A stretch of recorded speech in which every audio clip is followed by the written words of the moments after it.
15 кубов активного ила специально привезли из города Прохладный Ставропольского края, чтобы наладить работу очистных сооружений в Гамурзиево. Микроорганизмы, которые живут в этой среде, должны избавить от неприятного запаха, который здесь ощущается не первый месяц. Эти активные микробы чувствуют себя в этой среде, как рыба в воде. Микроорганизмы без проблем живут, поедают нечистоты и увеличивают свою популяцию. И по сути, залив один раз их туда, такую процедуру больше не надо повторять. Но есть одно но. Как и любому животному существу, микробам необходим кислород, который для них поступает путем аэрации. За это отвечает компрессор, который обеспечивает непрерывную подачу О2.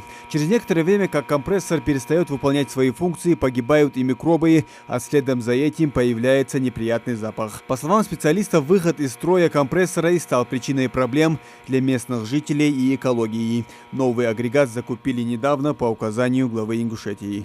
Компрессор приобретен новый, на данном этапе новый компрессор.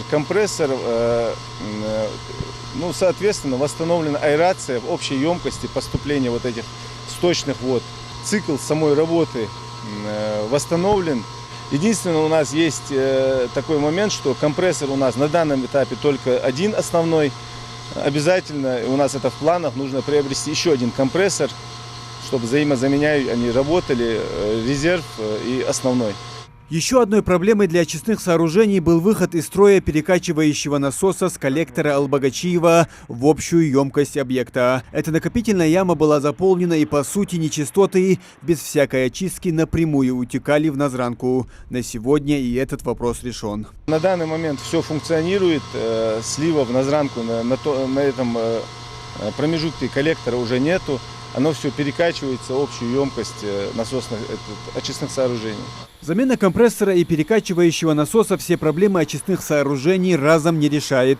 Очистка сточных вод состоит из нескольких этапов, а наличие микроорганизмов и установка насоса лишь часть большого процесса. До сих пор есть проблема механической очистки нечистот. За этот процесс отвечает иловая площадка, на которой должны собираться тяжелые элементы сточных вод, как песок, ил и тому подобное. И после этой части очистки в большой накопитель должна поступать только очищенная вода, но на практике мы видим другую картинку. И вместо прозрачной воды темная жижа с песком. Дальнейшая работа. Нами планируется очистка иловых площадок.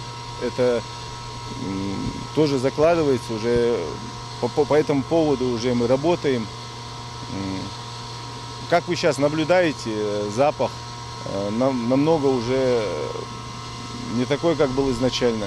А Министерство энергетики и ЖКХ Ингушетии планирует здесь провести масштабную реконструкцию в ближайшее время. Наряду с текущими работами в настоящее время ведется работа по включению данного объекта в утвержденную в прошлом году федеральную программу модернизации коммунальной инфраструктуры. Данный объект включен на предмет работ капитального характера, тем самым кардинально уже сбои технического характера на данном объекте будут устранены посредством вот этой данной программы. Проектно-сметная документация сейчас на стадии разработки по поводу сметной стоимости. Какие работы должны проводиться, это все уже известно и так. Естественно, начиная с иловых площадок, вплоть до каждого насоса, находящегося на данном объекте. Ну а пока реконструкция еще не начата, на очистных сооружениях проведут ремонт. Единый оператор заверяет, что неприятный запах местные жители больше не услышат. Муслим Ганиев, Адам Гулоев, Магомед Даскиев, Асхаб Билакиев. Новости 24.